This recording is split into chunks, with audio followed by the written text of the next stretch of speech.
We expected to go on holiday and have lots of trips together, but instead we feel stuck in the house all the time. And our nephew was born at the end of 2019, so we expected 2020 to be full of family get-togethers and getting to know him, but in reality we've barely seen him and is scared to be held by anyone other than his mum and dad. What was your plan for this year? Just to go to college, see my friends, like just a normal year. Okay, what about uni? Yeah, and then at the end to go uni hopefully, but yeah. What's happened instead? It's all messed up because of COVID-19.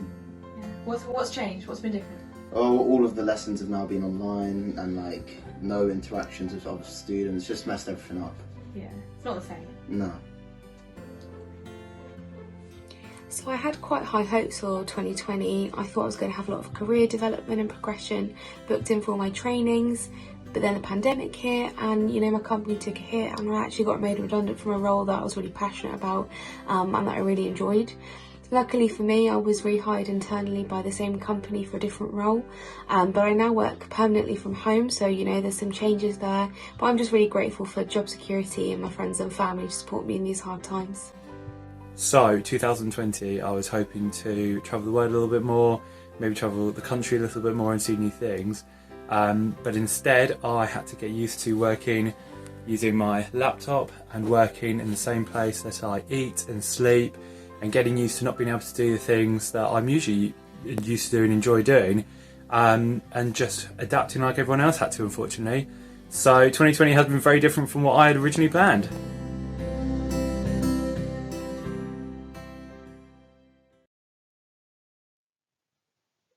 Things this year have not gone to plan for many of us, and our everyday lives are not the same.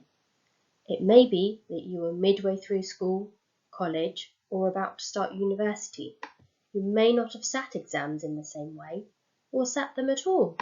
Working from home may have become the new norm, or you may have been furloughed or let go. You might have been apart from friends, families, partners, and housemates, meaning more time inside, alone. Staycations became more trendy as a lot of us said goodbye to summer holidays and trips. This year isn't how we expected it to go, and that can be disappointing. However, there are still things we can do, even if it means doing it differently. We need to find ourselves a new normal, which is changing all the time. Today, we will be going through some short tips for you on how to get things done when times are hard. The new normal. So, as many of us have had to give up or change our daily activities, low mood can start to creep in. And when we're feeling really low in mood, we can experience a range of symptoms, and this can be evident in the way that we're thinking. So, our thinking styles, the way that we're feeling emotionally, and also physical symptoms. It's common to have negative outlook when feeling depressed, and this can often include dwelling on past events or feeling bad about yourself. And tiredness or lack of motivation are a common theme, and we often notice that we might have changes in our eating or sleeping habits or become really tearful. Sometimes we might experience thoughts of not wanting to be here or wanting to take our own life, or running away. And a change in activity can result in these feelings, which is why it's really important for us to think about not only the way that we're feeling, but also what are we doing, how are we spending that time. So it can be helpful to look at what can we do to go ahead and make a difference.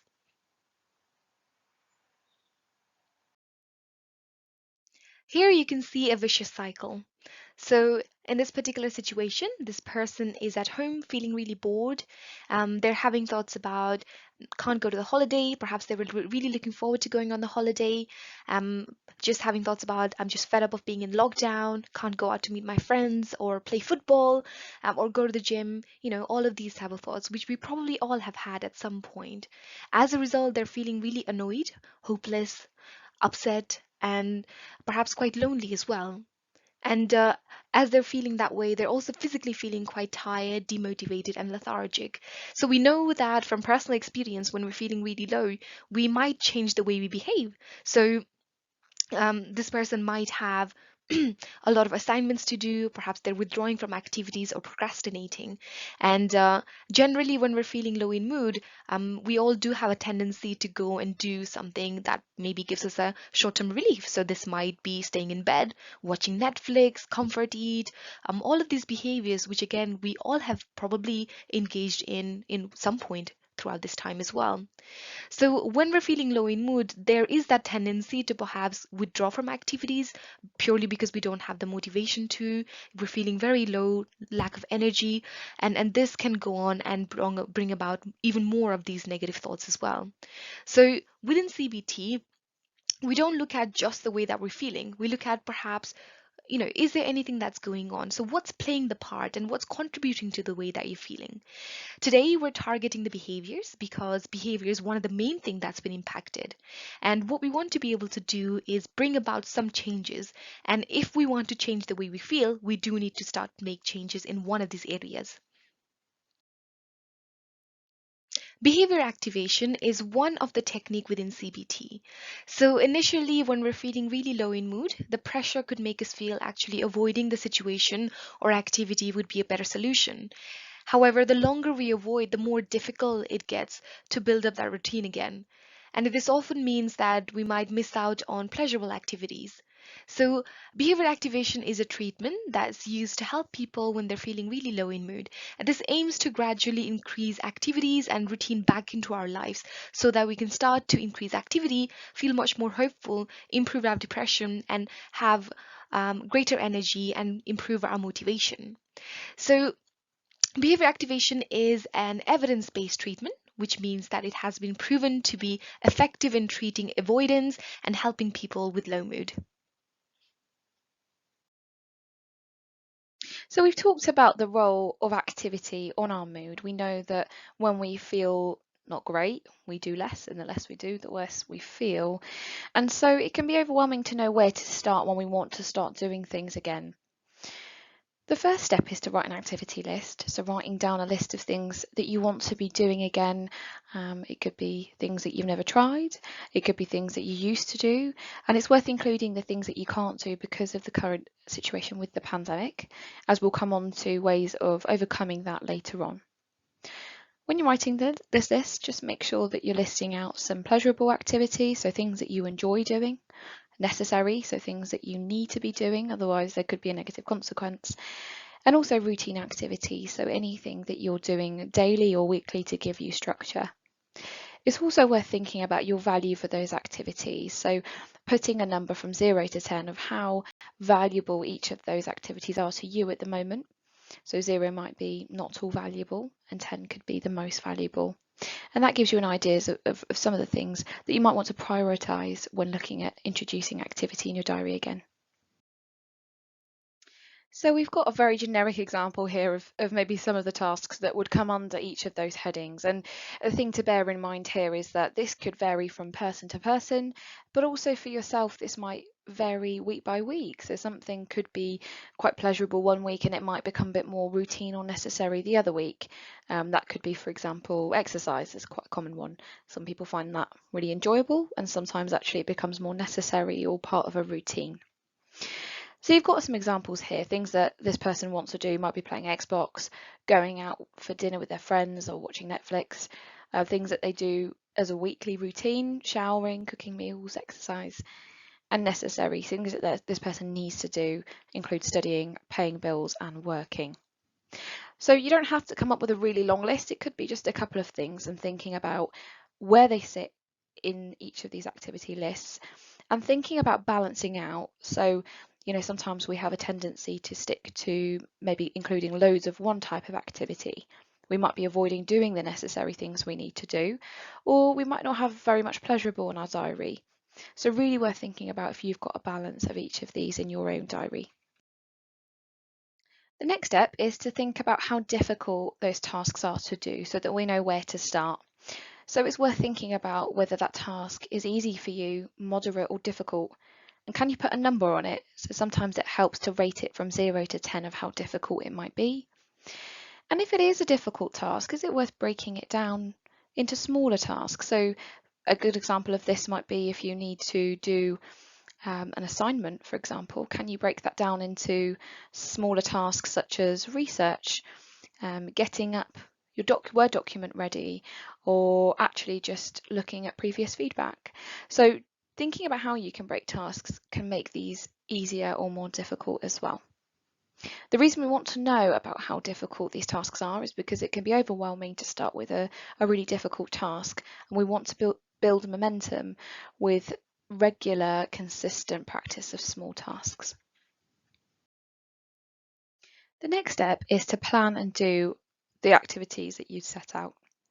So when planning what you're going to do, it's worth thinking about this SMART acronym. So making sure that you know specifically what you're going to do, how you're going to measure it, is it achievable, is it realistic, and when exactly do you want to accomplish it in what time frame. Once you know that, you can start planning some small and achievable goals for yourself. The key is to start small and work up to the bigger goals. Schedule it in for yourself, do it, and then review how it went. Is there anything you can learn from that experience about what went well and maybe what didn't go so well? During the pandemic, there are lots of things that we don't have control over, such as what will happen in the future, including how long the pandemic or social distancing measures will last, and the actions of other people. It's natural at a time like this to focus on what we can't control or what we've lost, but to keep us feeling well, it's important for us to learn to train our minds to focus on what we can control as opposed to what we can't control. Focusing on what we can't control and what we may have lost can make us feel lots of negative emotions, which lead us to feelings of low mood, anxiety, and deflation. And at the same time, it doesn't actually change anything for the positive. Focus on what we can control can make us feel more positive emotionally, and it keeps us motivated, which helps us to fight off low mood and anxiety and maintain good mental health. Sometimes it's difficult not to focus on what we have lost at all at a time like this. This situation is new for everybody, and it's only natural. Often, the reason we focus on what we can't do and what we have lost is because we miss doing activities we valued or that we enjoyed. Some examples of values could include things like fitness, learning a new skill, a competitive element, and remaining social and as part of a community. If we are creative, we can find similar activities we can try out that allow us to engage with activities that fulfill our values and bring us enjoyment. A technique to help us do this is called the SOC technique, a technique we will discuss next that can help us find new ways that we can still carry out valued activities that are within our control. There are likely activities we once would have been able to enjoy that we may no longer be able to do. These activities might include socialising with groups of friends, a sport, or a hobby. As we discussed before, it's important for us to focus on what we can still do rather than what we've lost. This is where the SOC method can help us. SOC stands for Select, Optimise, and Compensate, and it can help us to continue to engage in meaningful activities when we no longer can carry out those we once enjoyed. It's important to look at what we found enjoyable or rewarding about an activity that we may no longer be able to do at the moment, or why it was important to us. In other words, what do we value about that activity? Tom has always enjoyed playing football for his local club. Social distancing measures have meant Tom can no longer play football in the way he used to. Tom not only loved playing football, but also enjoyed the social element of seeing his friends and meeting new people, and the competitive element and also keeping fit. These are elements of football that Tom valued and why he enjoyed it. Step 1 of the SOC technique is select. What can he still do? In this example, Tom is not able to play football in a group with his team and friends. However, he can still practice on his own or in a smaller group. Step 2 is optimise, getting the best out of what he can still do. Tom can improve his practice by going out on his own on a football pitch regularly and perfecting his technique. Step 3 is compensate. What can still be done? This is a time to get creative. How can Tom still engage in activities in line with his values when he isn't able to play football in the way he used to? As mentioned previously, Tom valued the social element of football, the competitive element, and exercise and fitness. So what can Tom do to compensate for the things that he's lost through not being able to play in a team as usual? For example, can he video call his friends and possibly talk about football or watch a game on TV together? This would give him that social element he's missing. He could even play an online group quiz that would give him that competitive element. Can he go for a run if he wants to keep up with his exercise or fitness, or continue to practice football on his own? And finally, what will you do? So what is it that you wanted to be doing that you can't? We know that the current situation has brought about a lot of obstacles, but can you use SMART goals? Start to schedule activities? Or would you be able to use a SOC model to be able to compensate for the things that you can't do?